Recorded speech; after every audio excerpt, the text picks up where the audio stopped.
তোমরা যদি ঐক্যবদ্ধ না হও, জুজুর ভয় যে আওয়ামী লীগ চলে আসবে, হাতির মতো সবাইকে মেরে ফেলবে, এই ইলেকশনে যদি তোমরা না আসো আওয়ামী লীগ চলে আসবে, আওয়ামী লীগ তো আসবে এবং সবাইরে পেদাবে, এটা কনফার্ম। কিন্তু সেটা কবে তা আমরা দেখি, এই ইলেকশনটা হোক। ভালোই বলছেন, আওয়ামী লীগ তো আসবে, সবাইকে পেদাবে।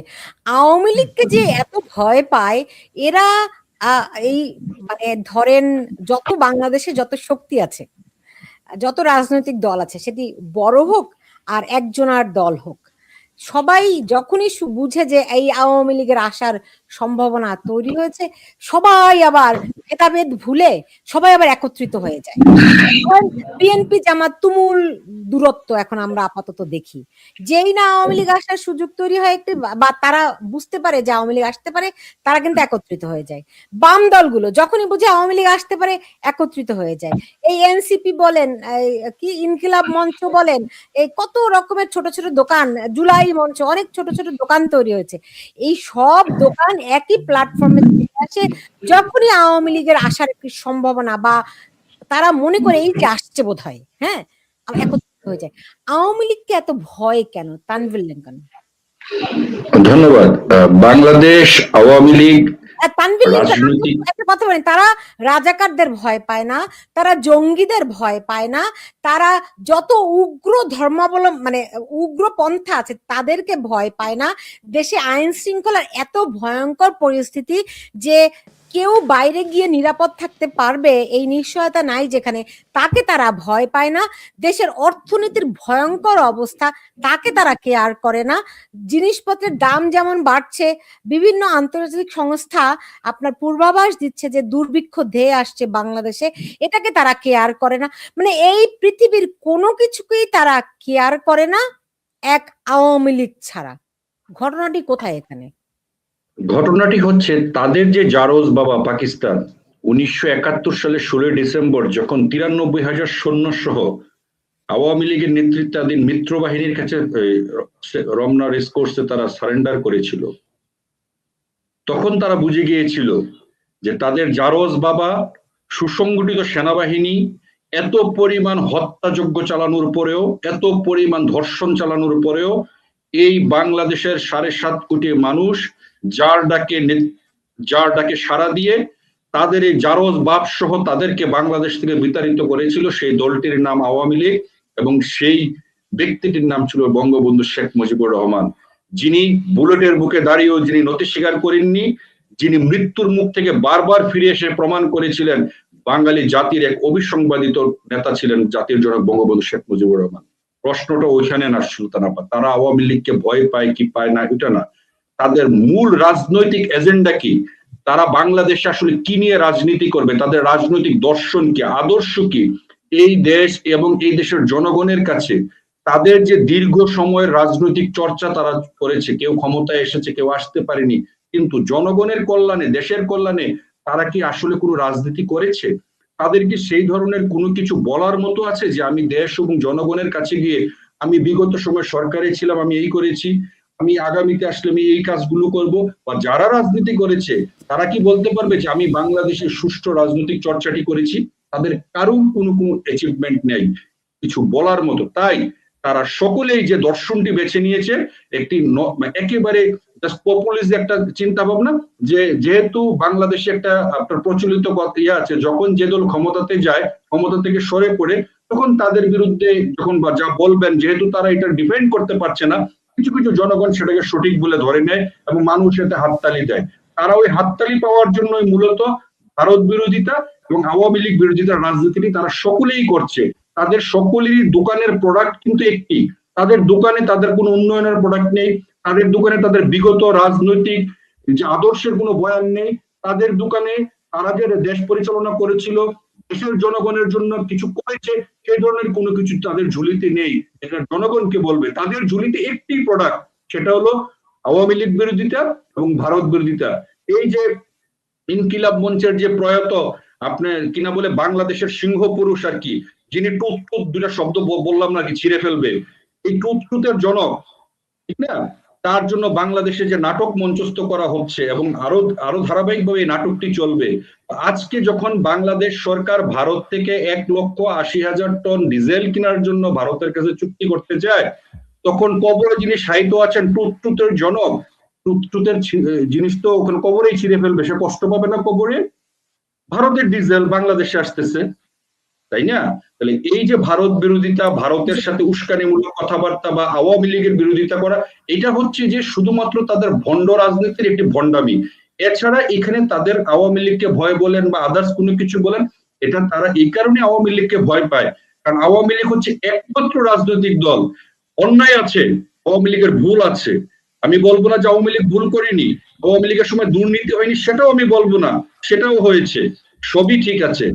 আওয়ামী লীগ দেশ বিক্রি করে নাই, আওয়ামী লীগ বিদেশি প্রভুদের কাছে মাথা নত করে নাই, আওয়ামী লীগ এদেশের গণমানুষের বিরুদ্ধে কোনো মানে আপনার আইন বলেন বা জনগণের মতের বিরুদ্ধে উপেক্ষা করে এমন কোন কর্ম আওয়ামী লীগ বাংলাদেশে সাধিত করে নাই, যার কারণে আওয়ামী লীগ এই যে গণমানুষ থেকে বিচ্ছিন্ন হবে, এটাই হচ্ছে তাদের সবচেয়ে বড় ভুল। আর আজকে তাদের এই বয়ানটি এই কারণে দিচ্ছে, সারা বাংলাদেশে তারা শেখ হাসিনার সমস্ত ইয়েগুলা নাম ফলক গুলা তারা মুছে দিয়েছে, এবং ইউনূস একদিন বলেছে যে আমার এই নাম ফলক গুলো মুছতে 1 বছর লাগছে।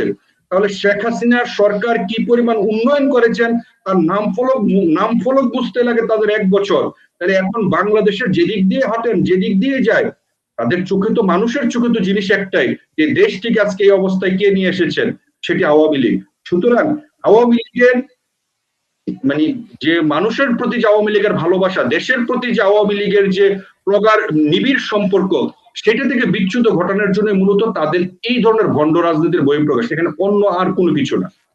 ধন্যবাদ। আসাদ নূর, আমি যখন এই যারা ধরেন এন্টি আওয়ামী লীগ যারা, হ্যাঁ, বা আওয়ামী লীগ বিরোধিতা বা আওয়ামী লীগের কথা শুনলি যারা আবার ঐক্যবদ্ধ হয়ে যাচ্ছে এই ফোরাম, এরা এখনো বলে দেশের যে এই দুরবস্থা, এই দুরবস্থার দায় কার? দায় শেখ হাসিনার। মানে 17 মাস পরেও তারা আওয়ামী লীগ এবং শেখ হাসিনাকে মানে অভিযুক্ত করছে যে এই যে দেশের এত অঘটন ঘটছে, এত খারাপ খারাপ ঘটনা, এই সব কিছু ঘটাচ্ছে না শেখ হাসিনার কর্মকাণ্ডের ফলাফল। 17-15 বছর যেই শাসন করেছে তার ফলাফল হিসেবে এই ঘটনাগুলো ঘটছে, তার ফলাফল হিসেবে জঙ্গিদের উত্থান, তার ফলাফল হিসেবে কি বলবো অর্থনীতির খারাপ অবস্থা, মানে সবকিছু তারা এখনো আওয়ামী লীগ এবং শেখ হাসিনাকে দোষারোপ করছে। এই বিষয়টা কি কিভাবে দেখছেন? এটা নিজের ব্যর্থতা ঢাকার জন্য। আওয়ামী লীগ ক্ষমতা থাকাকালীন সময় ধরেন 2007-এর 9-এর পরিস্থিতি আপনি যদি বিবেচনা করেন, ইলেকশন বানচাল করা, টেম্পারিং করা, এগুলো তো বা রাজনৈতিক দলের প্রধানদেরকে নিশ্চিহ্ন করা, এটা এই উদাহরণ কার? এটা তো বিএনপির। আমরা 21শে আগস্টের কথা তো ভুলে যাই নাই। আমরা তত্ত্বাবধায়ক সরকার ব্যবস্থাকে টেম্পারিং করা, ফখরুদ্দিন মঈনুদ্দিন ক্ষমতায় কেন আসলো, তারা কিভাবে -2 হইতে গেল, বা লগি বৈঠেই বা কেন প্রয়োজন হলো, এগুলো কাদের সৃষ্টি? বাংলাদেশ স্বাধীনতা পরবর্তীতে এই যে জয় বাংলার পাল্টা স্লোগান বাংলাদেশ জিন্দাবাদ কারা আনলো? রাজাকারদের পুনর্বাসিত কারা করলো? বঙ্গবন্ধুর খুনিদেরকে কারা করলো? জিয়াউর রহমানের ভূমিকা কি? এই নোংরামিগুলো তো বাংলাদেশ থেকে রাজনৈতিক যে শালীনতা, শিষ্টাচার, এগুলো ধ্বংস করার জন্য কারা সবচেয়ে মুখ্য ভূমিকা রেখেছে? সেই ধারাবাহিকতায় আওয়ামী লীগের আমরা দেখেছি তারা নির্বাচিত হওয়ার পরে মানে ব্যাপক ভোট পেয়ে নির্বাচিত হলো আওয়ামী লীগ 2009-এর বা 2008-এর শেষের দিকের ইলেকশনে। তারপরে তারা কিন্তু বিএনপিকে দোষারোপ করত, এবং সেই দোষারোপের মধ্যে তাদের কিছু যোগ্যতা ছিল। আওয়ামী লীগ বেশ কিছু জায়গায় উন্নতি করেছে, এবং সেই উদাহরণগুলোর কাছে ওই দোষারোপটা কিছু মন্ত্রী ছিল, হাসান মাহমুদ আর 2-একটা, তাদের কাজই ছিল বিএনপির দোষ দেওয়া। মানে তাদের এই মন্ত্রিত্বের বা বক্তব্যের প্রধান একটা অংশ ছিল যে বিএনপির দায়, আগে কি হয়েছে দেখেন না, এরকম। তো এই যে গোষ্ঠীটা, আপনি তানভীর ভাইকে প্রশ্ন করেছিলেন যে জঙ্গি, এই যে মব, সকল ব্যক্তিদের আসলে তাদেরকে নিয়ে ইউনূস সরকার চলছে কিভাবে? এরা তো তার এলাই, তাদের বিরুদ্ধে তো কোনো অভিযোগ থাকবে না। কিন্তু মূল জায়গাটা দেখেন, আওয়ামী লীগকে দোষারোপ করার একটা কারণ হচ্ছে যে তাদের ব্যর্থতা, তাদের কোনো যোগ্যতা নাই। ইউনূস সরকার এসে এই পর্যন্ত এই 1.5 বছরে কি করেছে? আচ্ছা, এত বড় আন্তর্জাতিক প্লেয়ার বাংলাদেশের মানুষের, এই যে মাদাচো নাম একজনকে নোবেল দিল, তাকে নিয়ে এখন ইউনূসকে মেলাচ্ছে। এর আগে ইউনূসকে কি ভাবতো? মহান একজন মানুষ, স্বয়ং একজন নবীর মতো আর কি, মানে কি একটা এত আন্তর্জাতিক খেলোয়াড়, সে এসে করেছে কি? কোন রাষ্ট্রদূতের সাথে দেখা করেছে, কোন দেশ থেকে আমাদের জন্য কোন বিনিয়োগ এনেছে, ব্যক্তিগত সফরে গেছে রাষ্ট্রীয় টাকায়। দেশের ভেতরে আইন শৃঙ্খলার যে অবস্থা, স্বাধীনতার পরে এত খারাপ অবস্থা হয় নাই। অর্থনীতির অবস্থা স্বাধীনতার পর এইরকম বিপর্যয়, মানে প্রাকৃতিক দুর্যোগ ছাড়া মানে ঘটে নাই তো। তারা এসে প্রথমে বন্যার দায় দিয়েছে। আপনি কি দেখেন না দেশে এত বন্যা হয়েছে, মানে ভাব এমন যে দেশে এই প্রথম বন্যা হয়েছে। তাদের সকল ব্যর্থতা এই আওয়ামী লীগের উপরে চাপিয়ে তারা কোনো রকম একটা সেফ এক্সিট চাইছে। তারা চেয়েছিল ক্ষমতা কক্ষিগত করে রাখতে, জামাত এখনো চায়। তারা চায় যে নির্বাচনের দরকার নেই, এইভাবে থাকুক। কিন্তু সেখানে যেহেতু তাদের কোনো যোগ্যতা নাই, তাই তারা ফেল করছে। আওয়ামী লীগ বিএনপিকে নির্বাচন থেকে দূরে রেখেছে রাজনৈতিকভাবে। এটা বাংলাদেশের রাজনীতি বিএনপি শিখিয়েছে আওয়ামী লীগকে। তো বিএনপি রাজনীতিতে আসে নাই, তারা নির্বাচনে আসে নাই, বিভিন্নভাবে তারা দূরে থেকেছে, থাকতে বাধ্য হয়েছে, বা তারা রাজনৈতিক ট্রেন্ড মিস করেছে, যাই করেছে এটা আওয়ামী লীগের যোগ্যতা ছিল। এর অনেকগুলো কারণ বলছি, উন্নয়ন থেকে শুরু করে আইন শৃঙ্খলা রক্ষা, পররাষ্ট্রনীতি আওয়ামী লীগের ছিল। আপনি যখন কিছু অর্জন করবেন তখন কিছু জায়গায় যদি আপনি কোনো জায়গায় চাপ প্রয়োগও করেন আপনি টিকে থাকবেন, কিন্তু এদের তো কোনো অর্জন নাই। তাই একমাত্র এদের আছে সেটা হচ্ছে অজুহাত। ডান হাত, বাম হাত, 3 হাত হচ্ছে অজুহাত। এই যে অজুহাত দিয়ে এখন আবার শুনতে পাচ্ছি যে তারা নানান রকম ক্যারিকেচার করছে যাতে করে নির্বাচনটি জামাতের অনুকূলে হয়। তানভীর লিংকন, দেখেন সুলতান আপা, এই ইউনূস এবং ইউনূসের যে এই জঙ্গি বাহিনী, তাদের আসলে কাজটা কি বাংলাদেশে? তারা এই বিগত 17 মাস আপনারা দেখেছেন কি করেছে। ইউনূস এবং ইউনূসের এই জঙ্গি বাহিনী, মৌলবাদী শক্তিরা বাংলাদেশের 17 মাস ইসলামের নামে যে কুকর্মগুলো সাধিত করেছে। তো সুতরাং তাদের কাছে তাদের মূল এজেন্ডাটাই হচ্ছে ক্যারিকেচার লাগানো, এবং ইউনূস যত বেশি ক্যারিকেচার লাগাতে পারবে ইউনূসের ক্ষমতায় তার লংজিবিলিটিটা তত বেশি হবে। কারণ ইউনূসের তো ক্ষমতায় থাকা দরকার। ইউনূস যতক্ষণ পর্যন্ত তার প্রভুদের এজেন্ডা সার্ভ করতে পারবেন। আমি শেষ করব। আমি বুঝতে পেরেছি যে ডক্টর ইউনূসের কাজই হচ্ছে ক্যারিকেচার লাগানো। আসাদ নূর, বিভিন্ন যেই নির্বাচনে জামাত এবং বিএনপির বাইরে যারা মনোনয়নপত্র দাখিল করছে, খুব সচেতন ভাবে যদি খেয়াল করেন দেখবেন যারা এই দুই দলের মধ্যে নেই, জামাতে এবং বিএনপিতে নেই, বাকিদের মনোনয়নপত্র বাতিল হয়ে যাচ্ছে। এটাও কি এই ক্যারিকেচারের অংশ নাকি? হ্যাঁ, এটা তো ভয় পাচ্ছে যে বিএনপি জামাত, মানে বিএনপিকে একটা বড় অংশের মানুষ ভোট দেবেন এটা ধারণা করি। কারণ এটাই বাংলাদেশের মানুষরা।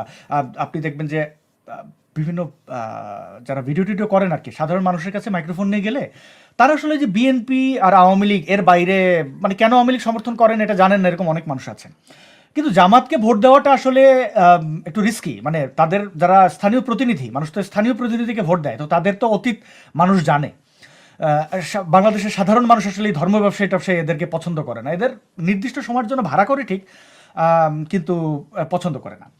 তো এখন এই ইউনূস গ্যাং ভয়ে আছে যে এই জামাত বিএনপির বাইরে ভোটগুলা, মানে আওয়ামী লীগের তো একটা বিশাল অংশের ভোট আছে, নারীদের ভোট আছে, তো তাদের ভোটগুলো যদি ওইদিকে পড়ে যায় তাহলে তো বিপদ। কারণ তাদের একটা চ্যালেঞ্জ আছে, ফেয়ার নির্বাচন করা মানে কি, জামাত আর বিএনপির মধ্যে যেন ফেয়ার হয়। এর কারণ কি, যদি জামাত চলে আসে, মানে ফেয়ার না হলে জামাত আসবে, এটা তো তাদের সেট আপ, তাহলে কি হবে, আওয়ামী লীগ বিএনপি মিলে যদি তাদের পেটানো শুরু করে তাহলে যাবে কোথায়? আওয়ামী লীগের কাছ থেকে বিএনপি পরাজয় মেনে নেবে, এটা একটা সম্মানের পরাজয়। কিন্তু জামাতের কাছ থেকে বিএনপি পরাজয় মেনে নেবেন, আপনি ডাকসুর আর ওই যে জাকসুর নির্বাচন নিয়ে ভাইবেন না। ওরা এগুলো এক প্রকার, কারণ সকল কোচিং সেন্টার এই জামাতের ছিল, সেই কোচিং সেন্টারগুলোকে দিয়ে পোলাপানদের শুধু পড়ায় নাই, প্রশ্নপত্র ফাঁস করেছে, এবং কিভাবে ছাত্রলীগে ঢুকতে হবে, ঢুকলে ওইখানে পদবির জন্য কত টাকা দিতে হবে সেই টাকাও জামাত দিয়েছে। তো বিশ্ববিদ্যালয়গুলো তো তাদের দখলে চলেই গেছিল, এটা তো আর অবধারিত। তো সেখানে তো ভাই কলা গাছে তো আর আম ফলবে না। কিন্তু এইবার ঝামেলাটা হচ্ছে যে বিএনপি আর জামাতের মধ্যে ফেয়ার ইলেকশনটা করতে হবে, না হলে জামাত মাইর খেতে পারে বড় দুঃখ করে। এইবার এই ফেয়ার করতে যায় এই দুই গ্যাংয়ের ভোট যেন ওই জাতীয় পার্টিকে ব্যান করার গান গাইলো না ওরা, কারণ ওরা ভয় পাচ্ছে আওয়ামী লীগের সব ভোট জাতীয় পার্টির কাছে যেতে পারে। তো ফেয়ার ইলেকশন করলে দেখা গেল যে বিএনপি জামাত কেউ পাইলো না, জাতীয় পার্টি জিতে গেল। এই ভয়ে তারা আসলে এই প্রার্থীতা বাতিল করছে শুরুতেই, মানে জন্মের পরেই মেরে ফেলো।